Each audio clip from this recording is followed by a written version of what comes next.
जन लोक की भक्ति करिए तो नव डरिए, भक्ति करिए तो नव डरिए, भक्ति करिए तो नव डरिए, भक्ति करिए तो नव डरिए। दूरी जन लोक थी, दूरी जन लोक थी रे, दूरी जन लोक थी, दूरी जन लोक थी रे। भगति नरसिंह में त्याय के थे, भक्ति नरसिंह मेहता ये की दी। मीराबाई ये की थी, अपने पति ने विघ्न डाला, नरसिंह मेहता ने भक्ति की थी। देखो क्या हुआ,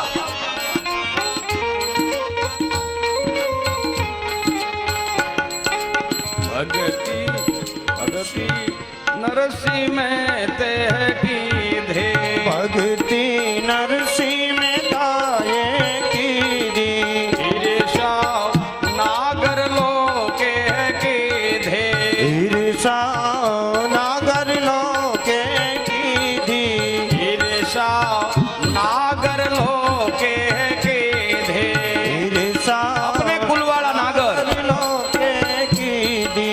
वाले मारे हुंडी स्वीकारे ले दे, दूरी जन लोक थी रे, वाले मारे हुंडी स्वीकारी लीजिए, जन लोक थी रे।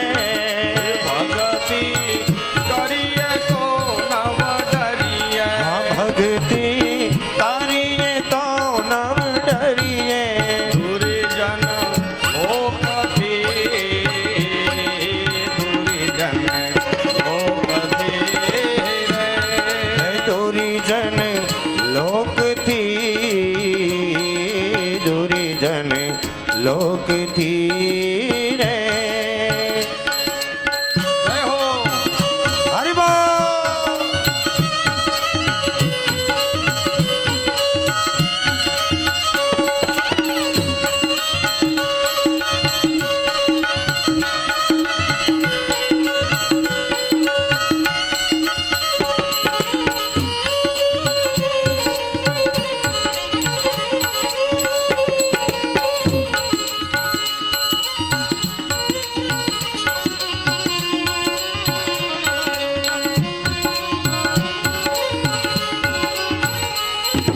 भगति भक्त प्रहलाद के धे, भक्ति भक्त प्रहलाद की दी।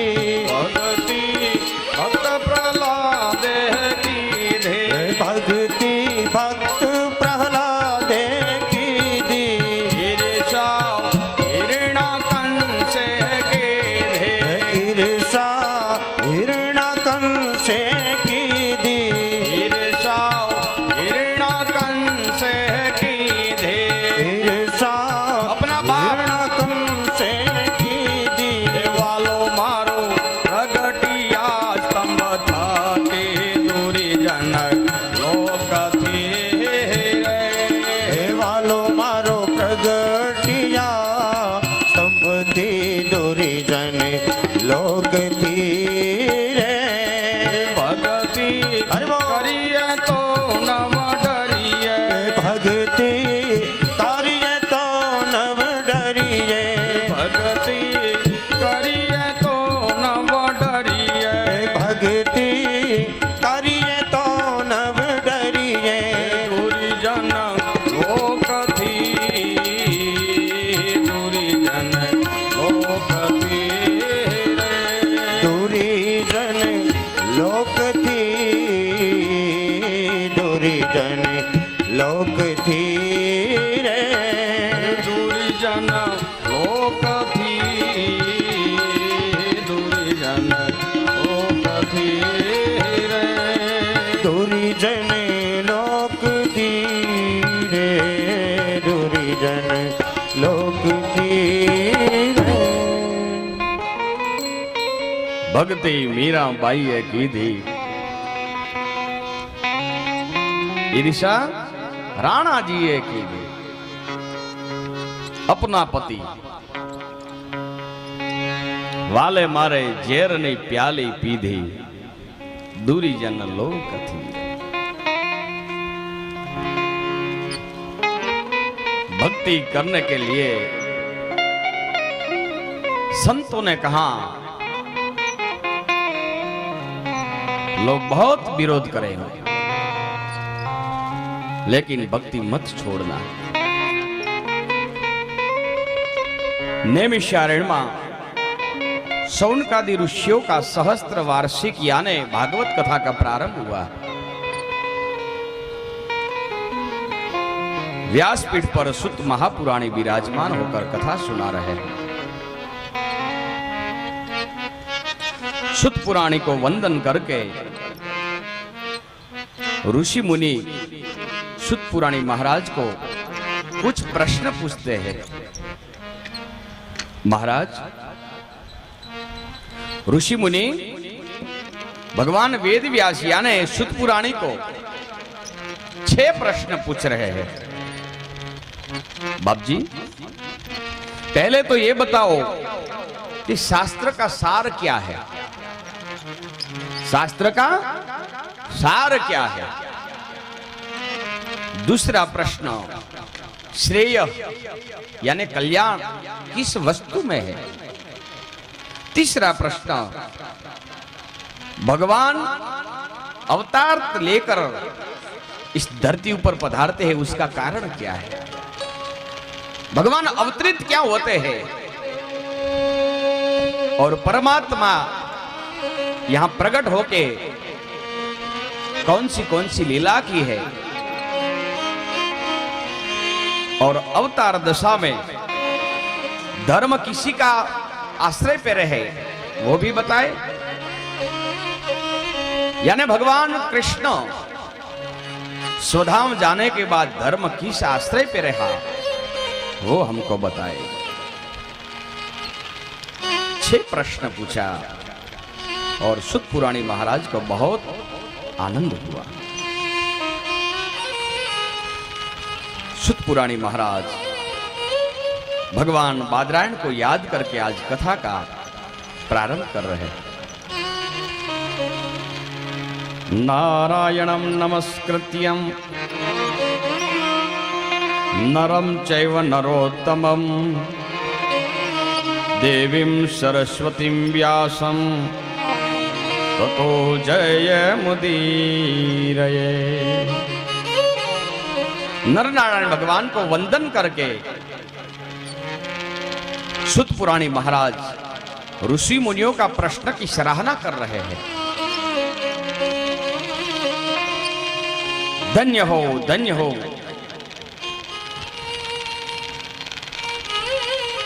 सुत पुराणी महाराज ऋषि मुनियों को बता रहे हैं कि भगवान का 24 अवतार हुआ। भगवान का पहला अवतार भगवान सनंत कुमार बनकर इस धरती पर अवतरित हुए। दूसरा अवतार वराह अवतार,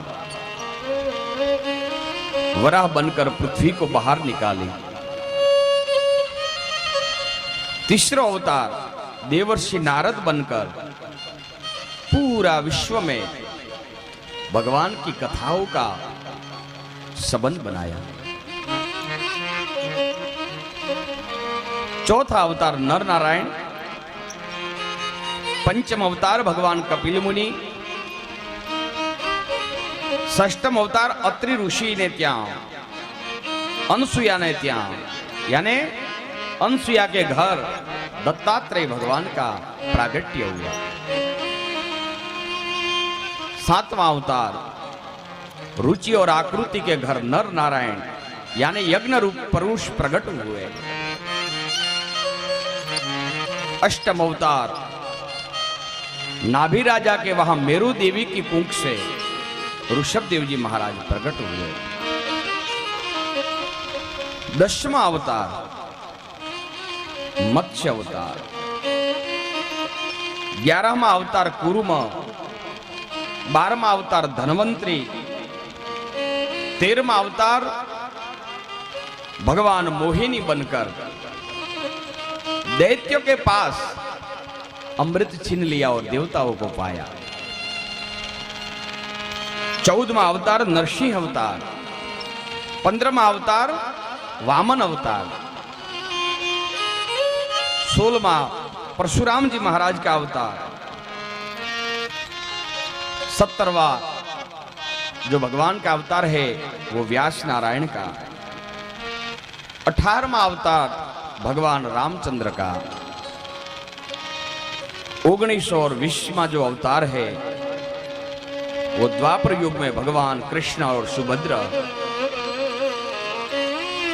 21वां अवतार बुद्ध और 22वां अवतार शास्त्र में बता रहे हैं कि कल की अवतार होगा।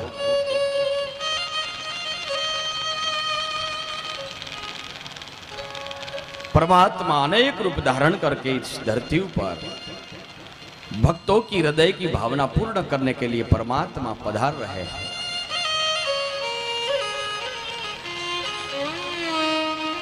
देवर्षि नारद व्यास भगवान का अवतार की कथा सुना रहे हैं और इस तरफ हमारे सुत पुराणी महाराज ऋषि मुनियों को कथा सुना रहे हैं।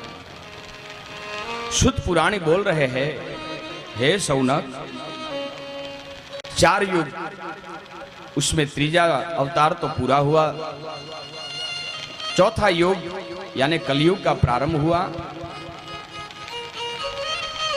पराशर ऋषि और सत्यवती माताजी से भगवान वेद व्यास जी प्रकट हुए।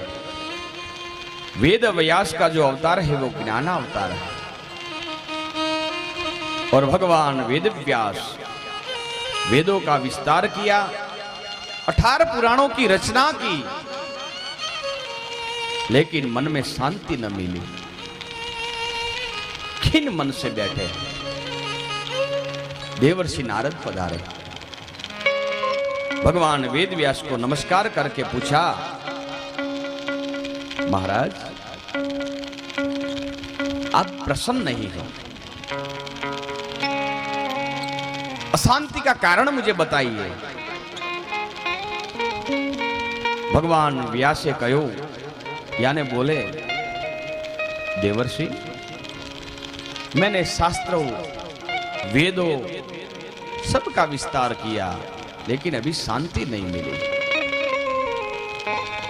अब मुझे शांति मिले ऐसा उपाय बताओ। नारद ने कहा,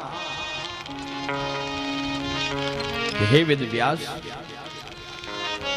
आपने अंतिम जो पुस्तक लिखा है वो महाभारत है, अंतिम ग्रंथ। लेकिन मैं ये बोल रहा हूं कि भक्ति को भाव में रखकर आप भागवत की रचना करो। नारद का कहने के अनुसार भगवान वेद व्यास भागवत की रचना कर रहे हैं, लेकिन वेद व्यास ने विचार किया कि मैं बोलूं, लेकिन कोई लिखने वाला तो चाहिए। कौन लिखेगा? भगवान गणपति महाराज को याद किया और गणपति महाराज प्रकट हुए। गणपति महाराज ने बोला कि बोलो वेद व्यास, किस बात से हमको याद किया? वेद व्यास ने कहा कि हे गणपति भगवान, मेरी एक इच्छा है कि भक्ति का एक प्राधान्य ग्रंथ, भक्ति को भाव में रखकर, भगवान को केंद्रित में रखकर भागवत की रचना करनी है। मैं बोलूं, आप लिखो। गणपति ने कहा कि एक शर्त, मैं लिखूं, लेकिन बीच में आप अटकना मत। बोले ठीक है। व्यास भगवान अष्टादश पुराणेषु व्यासस्य वचनं द्रव्यं परोपकार पूर्णाय पापाय परपीडनम। भगवान वेद व्यास 18वां पुराण भागवत की रचना तैयार करते हैं। भगवान वेद व्यास बैठे हैं, देवर्षि अपने पूर्व जन्म की कथा सुना रहे हैं। वेद व्यास, हम आज देवर्षि बन के पूरा जगत में आज देवर्षि बन के पूजा रहे हैं, उसका आप कारण जानते हो? बोले नहीं। बोले मैंने कितनी तपस्या की और भगवान की कितनी मेरे ऊपर कृपा है। देवर्षि जो नारद जी है वो अपने पूर्व जन्म की कथा भगवान वेद व्यास को सुना रहे हैं। देवर्षि नारद पहले जन्म में गांधर्व थे, दूसरा जन्म में एक दासी का पुत्र हुआ और दासी का पुत्र बनकर सबकी सेवा कर रहे हैं। देवर्षि नारद पूर्व जन्म की कथा भगवान वेद व्यास को बता रहे हैं। देवर्षि महाराज, मेरी मां एक दासी थी वेदवादी ब्राह्मण के घर,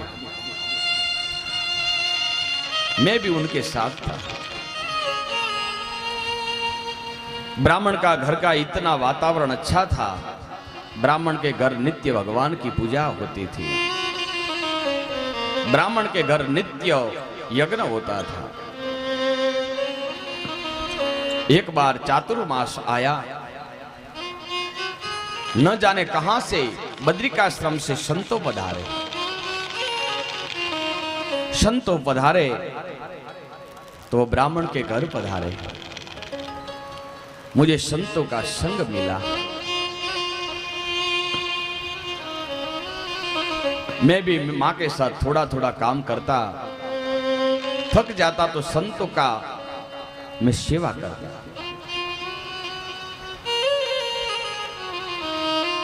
एक बार संत महात्मा भोजन कर रहे थे, भोजन करके जब खड़े हुए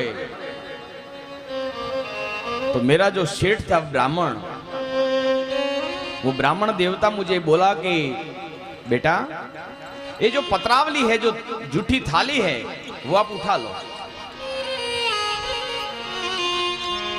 मैंने पत्रावली उठाई तो उसमें थोड़ा सा बचा हुआ अन्न था।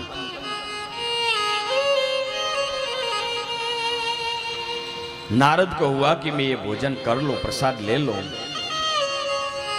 लेकिन शास्त्रों में बताया है कि किसी का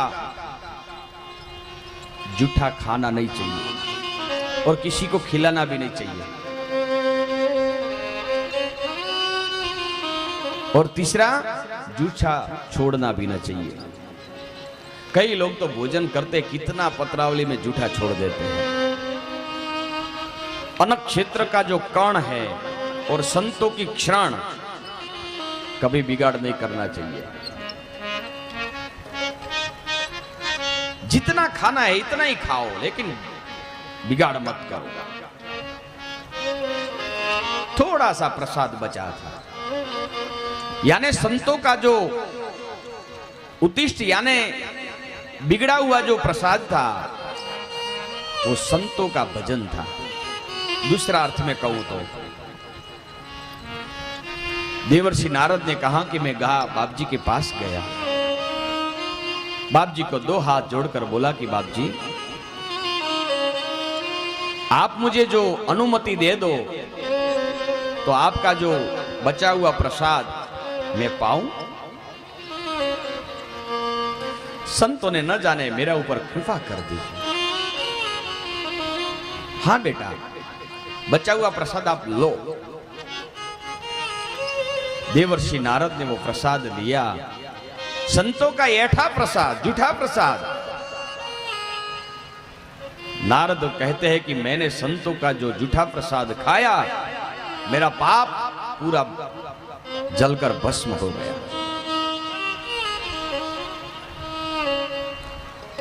पाप जल गया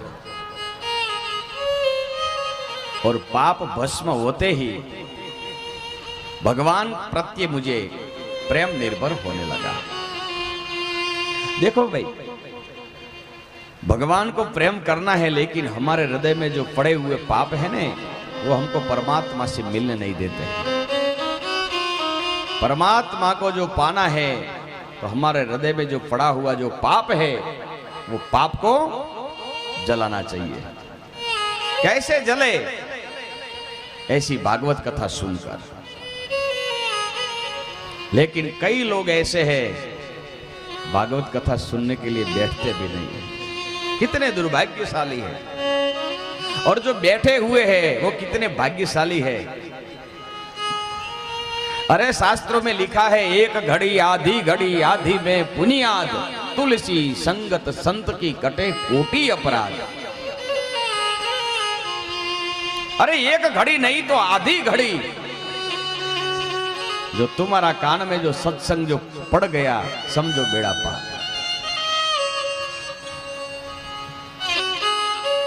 लेकिन हृदय में जो बैठा हुआ पाप है ना, वो कांपता है।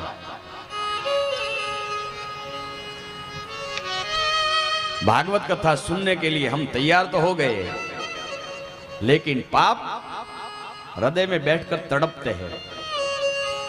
वो पाप विचार करते हैं कि जो ये कथा में गया तो हमको तो बाहर निकलना ही पड़ेगा। वो क्या करता है? हमला करता है मन के ऊपर। नहीं नहीं नहीं, कथा ही कथा है, घर वो कथा ही है। भले न महादेव में कथा हलती, वटे जावा में कोई सार नहीं है। अरे घर से कथा में आने के लिए निकला हो तो भी मन घूम जाता है। नहीं नहीं चलो नहीं, आज तो भगा भाई के घर जाना है। कितना दिन हुआ गया नहीं हूं, चलो चलो चलो जाओ। गया भगवान दास के घर और भगा जी पधारो पधारो, चाय पानी किया, पूरा दिन घुमाया चाय पानी में। भागवत कथा गई। दूसरे दिन नहीं नहीं जाना तो है, गया मंदिर तक पहुंचा, देखा कि आहा अमल कसुंबा रावणा, क्या बात है। वही हमारे लिए कथा है। कौन जाए मंडप में, कौन जाए पांडाल पे। बाप जी बैठ गया, अमल लिया, पूरा विश्व का पाप लेकर गया घर पे। कई लोग तो ऐसे ही जी रहे हैं, बस बदमाशी के सिवा कुछ है ही नहीं। अरे बाप, क्या लेके आए बंदा, क्या लेके जाएगा, 2 दिन का मेला, 2 दिन का मेला, लेकिन नहीं जाना। आओ बाप आओ, एक आधी घड़ी जो तुम्हारा हृदय में कथा जो उतर गई, समझो बेड़ा पार। लेकिन मन को पहले सुधारना पड़ेगा। मन सुधारने के लिए 2 इंद्रियों को मजबूत करना पड़ेगा। 2 आंख और 2 कान। अच्छा जो सुना तो मन तुम्हारा निर्बल बनेगा, और अच्छी जो भगवान की संतों की भागवत की के ऊपर जो दृष्टि गई तो समझो बेड़ा पार। मन और बुद्धि का रक्षण करने वाला ये 2 दरवाजा है, आंख और कान। इसलिए हमारे विद्वान भूदेव स्वस्ति वाचन करते हैं, भद्रम कर्णेभ्यः शृणुयाम देवा। भद्रम यानी कल्याणकारी, आप कानों से क्या सुनेंगे? तुम्हारा कल्याण हो ऐसी बातों सुनो, और तुम्हारा कल्याण हो जावे ऐसा इस दृष्टि से दर्शन करो। हमारी आंख राम के ऊपर होनी चाहिए, हराम के ऊपर नहीं होनी चाहिए। हमारा पैर कथा पांडाल में होना चाहिए, हमारा पैर दूसरी जगह पे नहीं होना चाहिए बाप। इसलिए जितना समय मिले इतना समय हरि भजन करो, लेकिन नहीं हो सकता है। अरे कई बार तो हम बड़ी बड़ी कथाओं करते हैं ने, तो कई लोग हमको बुलाने के लिए आते हैं कि अरे बाप जी 2 मिनट हमारे घर पगलियां करो, तो हम जाते हैं बाप जी, कई बार जाते हैं।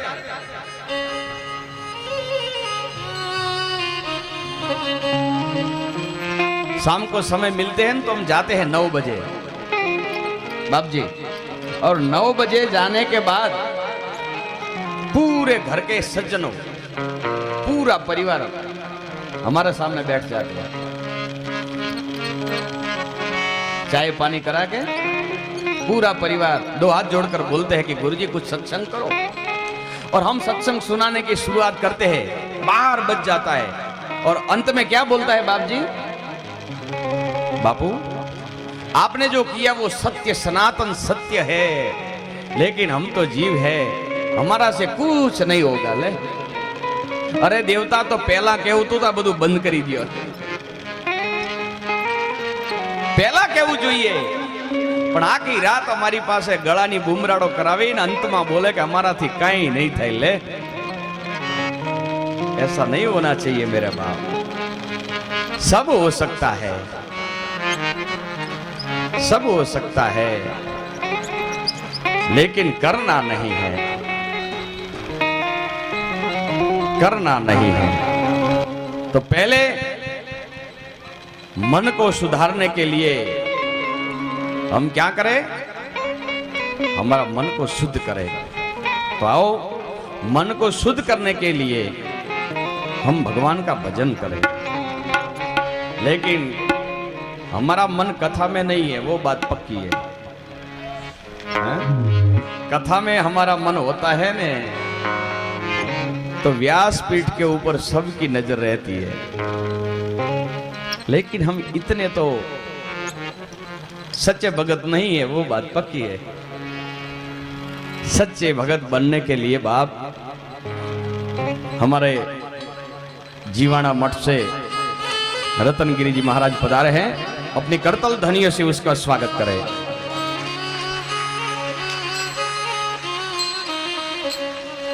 दो मिनट के लिए हरि संकीर्तन।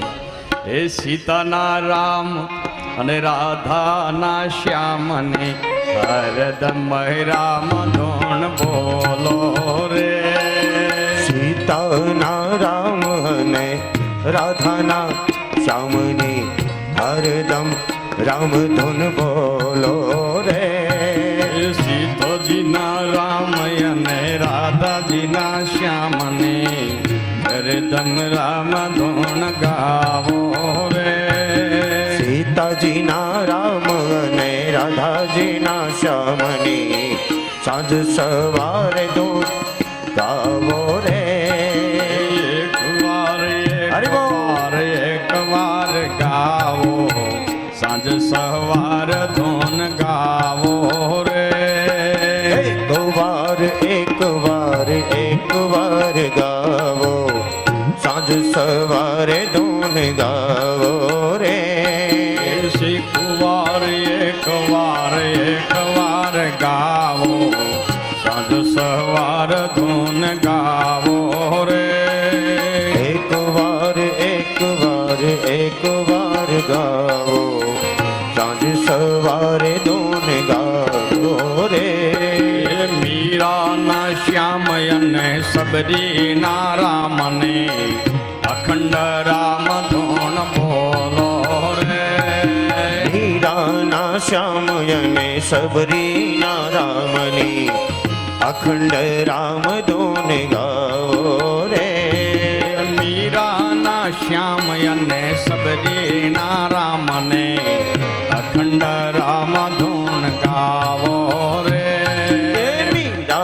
શ્યામ અને સબરીના રામની અખંડ રામ ધૂન ગાવો રે.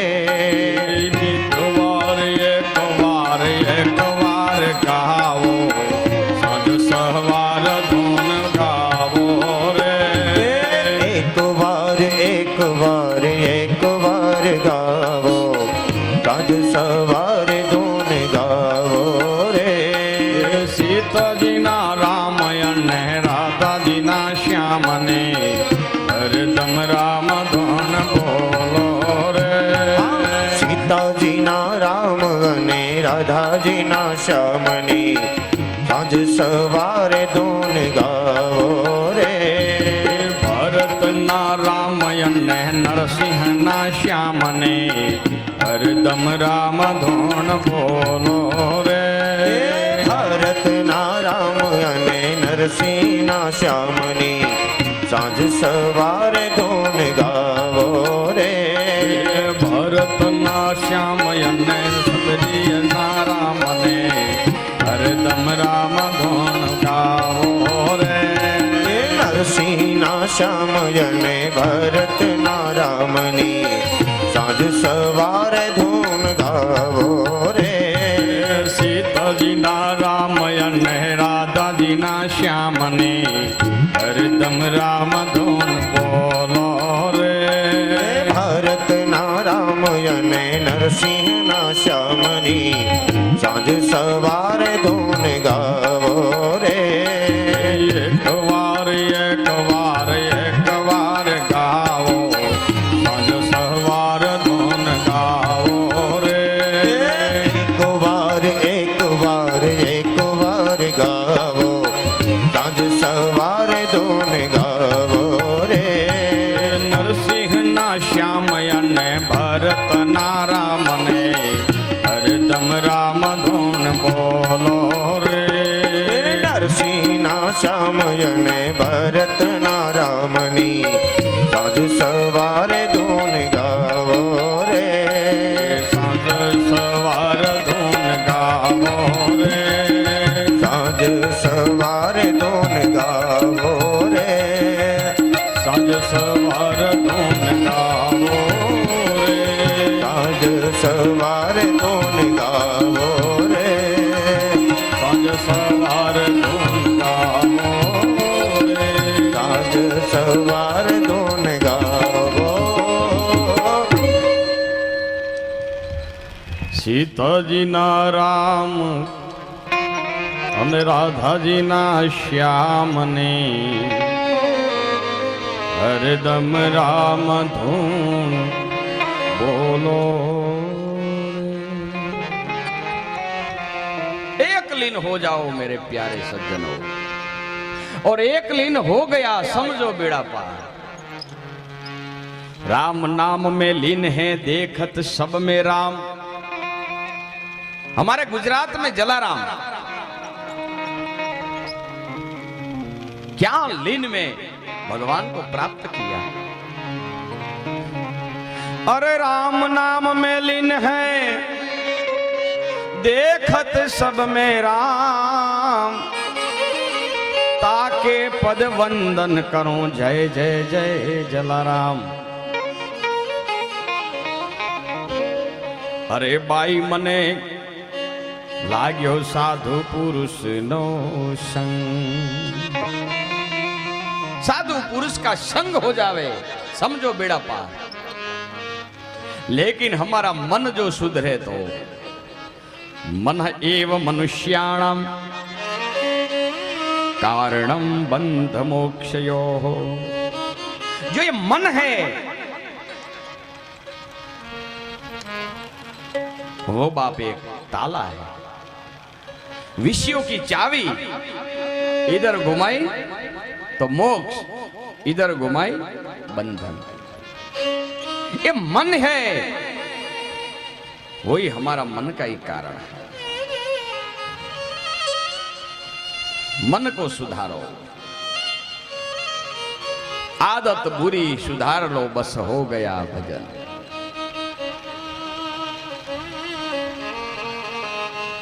लेकिन नहीं सुधरता है. मन को सुधारना है, थोड़ा ज्ञान चाहिए, विवेक चाहिए। और विवेक कब आया, कब आएगा? विवेक कब आएगा? बिनु सत्संग न होई विवेका। सत्संग बिना विवेक नहीं आता है। साधु पुरुषों का संग करो, साधु पुरुषों की सेवा करो। ये देहाभिमान मिथ्या है, उसको छोड़ दो। धर्मम भजस्व सततम त्यज लोक धर्मा।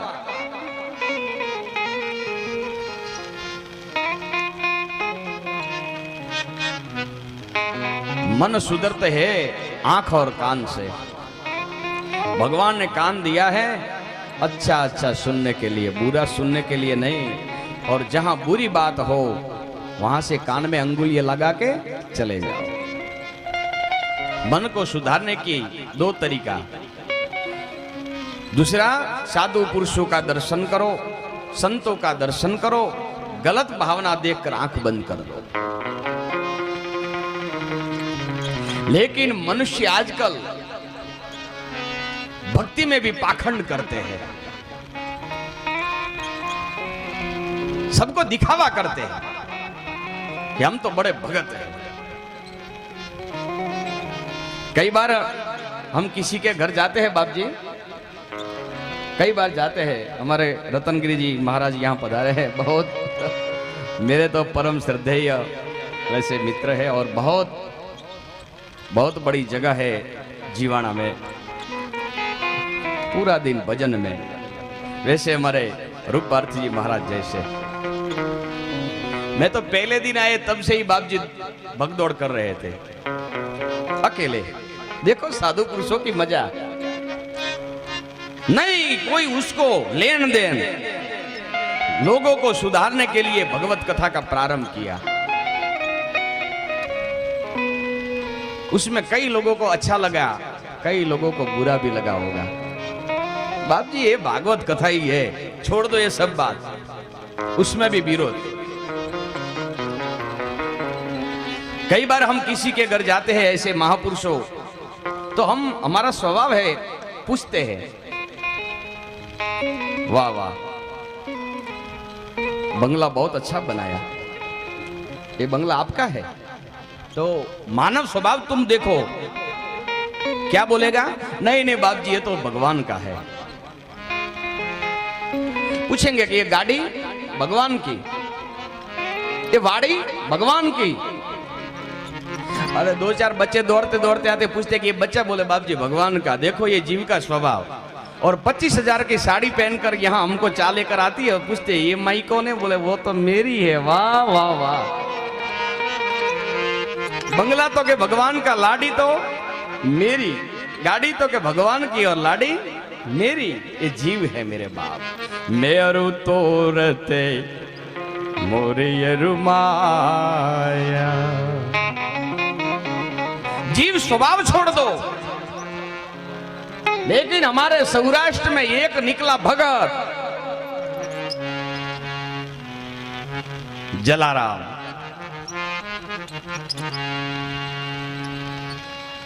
भगवान को हुआ कि लाओ उनकी परीक्षा की जाए कि पक्का भगत है। और परीक्षा करने के लिए वृद्ध ब्राह्मण का रूप लिया, महात्मा बन गए। पूरी 100 साल का महात्मा, हाथ में लकड़ी, काया का जो ये पैर हिल गया है, सुख लकड़ी शरीर। और स्वयं द्वारिकानाथ वैकुंठाधिपति भगवान विष्णु महात्मा का रूप लेकर आया वीरपुर जूनागढ़ के पास।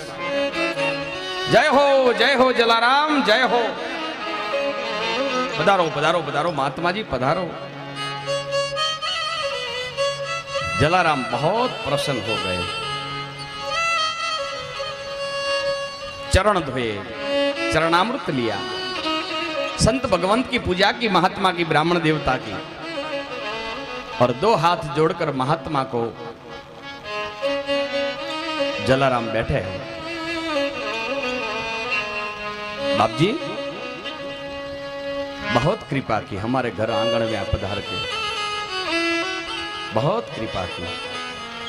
बताओ मैं आपकी किस प्रकार की सेवा करूं, मुझे सेवा का मौका दीजिए। जला मेरी उम्र हो गई है, बुढ़ापा आ गया है, मेरे से कुछ काम नहीं बनता, काम हो सकता नहीं, कोई सेवा करने वाला घर में है नहीं,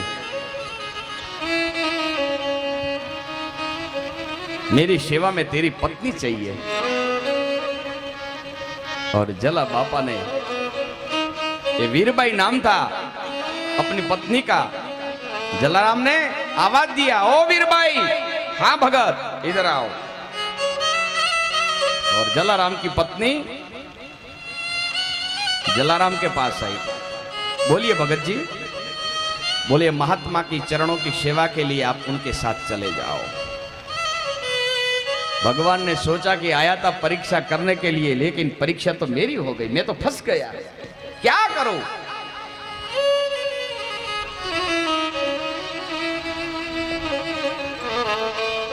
लेकिन कसौटी तो कसौटी है।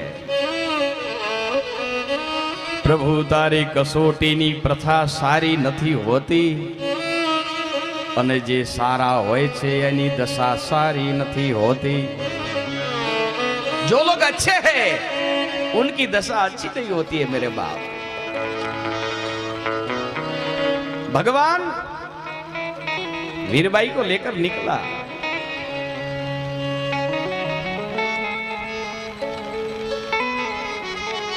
गांव का गांधरे के पादर के पास जाकर बोले, वीरबाई लो मेरा जोड़ी डंडा रखो,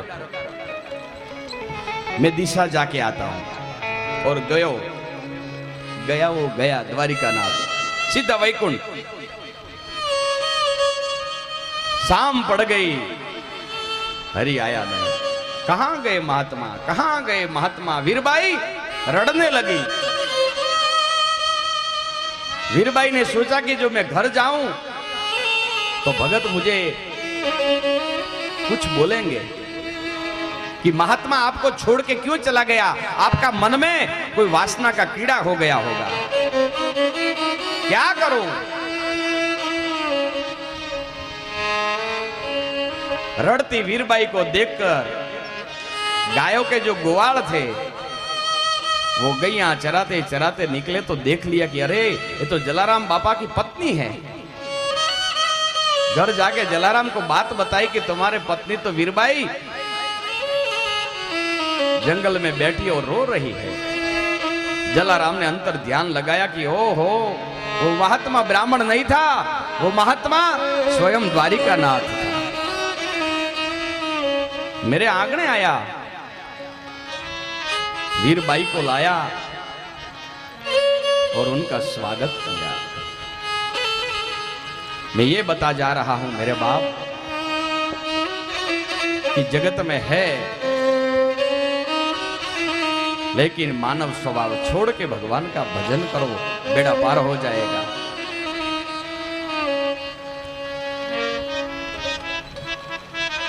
नारद जी अपनी पूर्व जन्म की कथा देवर्षि नारद भगवान वेद व्यास को सुना रहे हैं। संतों ने मेरे ऊपर कृपा कर दी।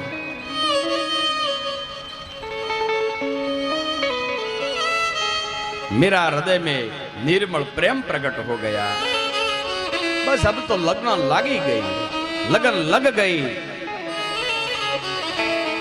लगन लग गई, मेरा मगन हो गई।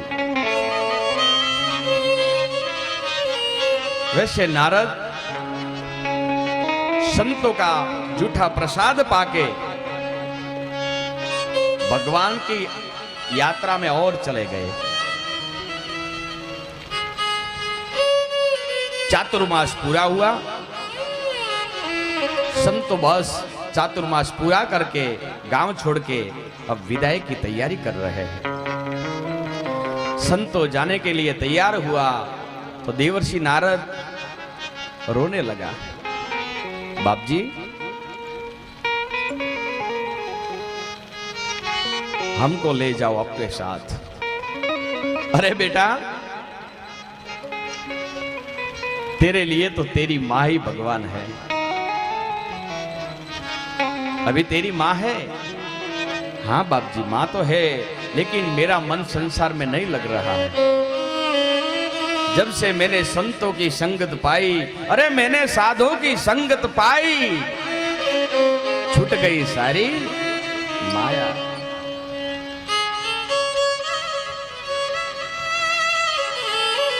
संतों ने समझाया कि नारद बेटा,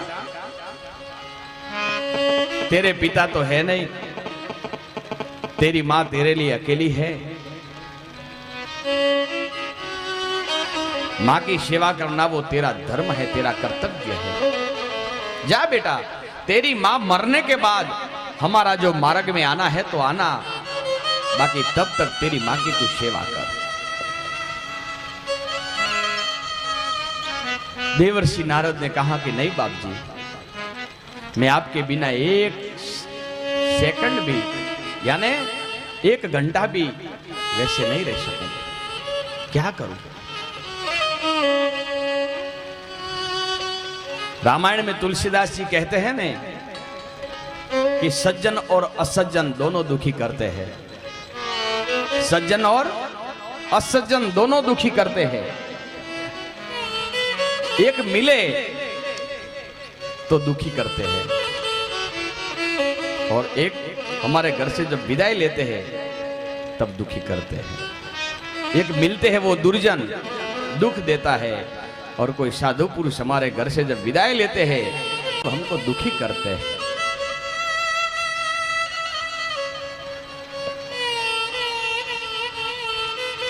क्या करे बाप जी? बेटा, मैं आपको एक मंत्र देता हूं, इस मंत्र का जप करना। हाँ बाप जी। देवर्षि नारद ने, संतों ने, महात्मा जो महात्मा आए थे, उन्होंने देवर्षि नारद को 12 अक्षर का मंत्र दिया।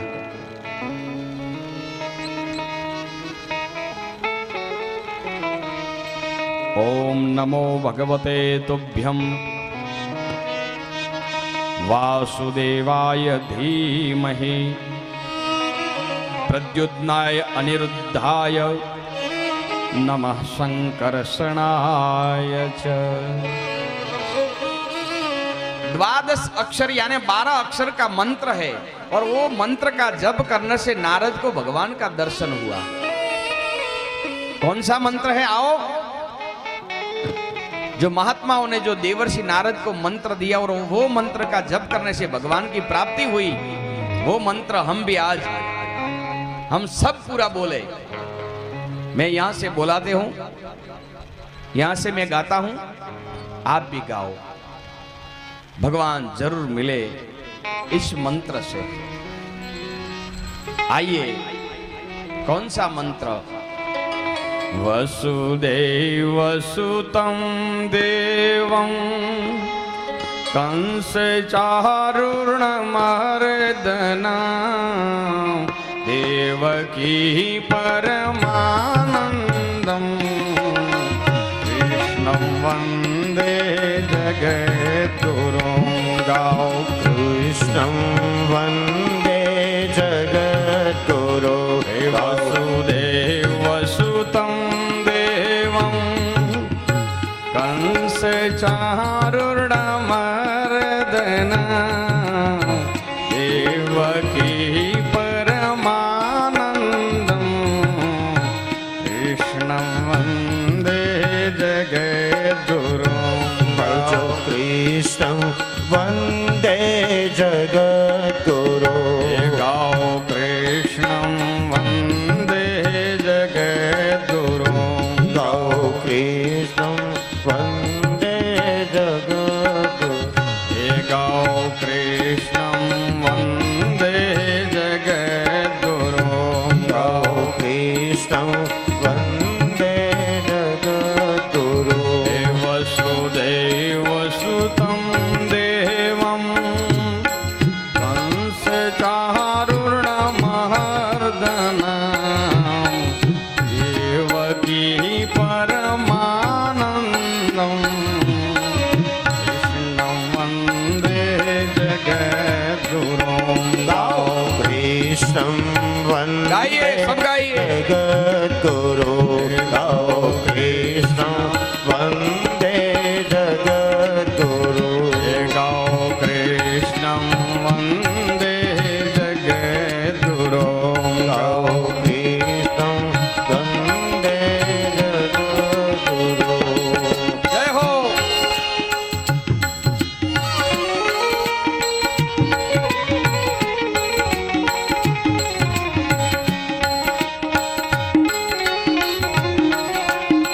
चारुणमर्दनं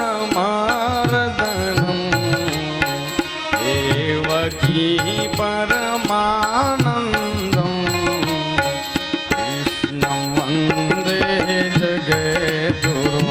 गाओ कृष्णं वन्दे जगद्गुरु।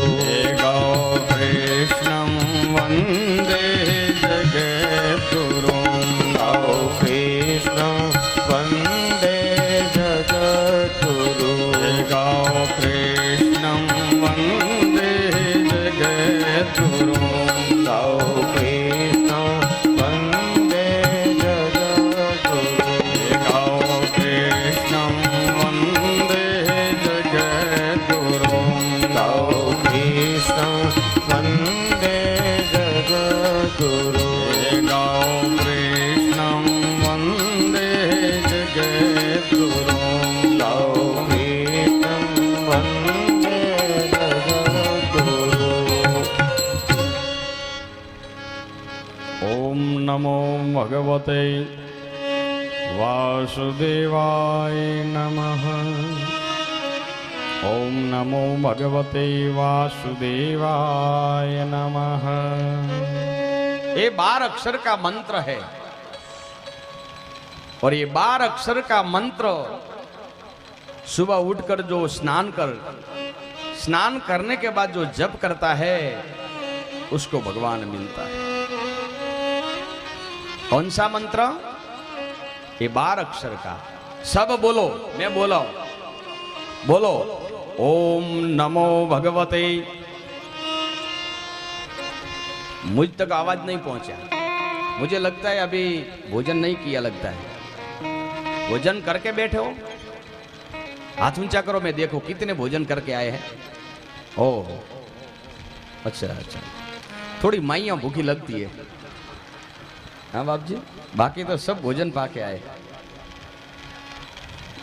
अच्छा अच्छा, तो जिन्होंने भोजन किया है उसका उदर में तो तृप्ति होगी ना, और जिन्होंने नहीं किया है उनकी तृप्ति हो जाएगी इस मंत्र का नाम से।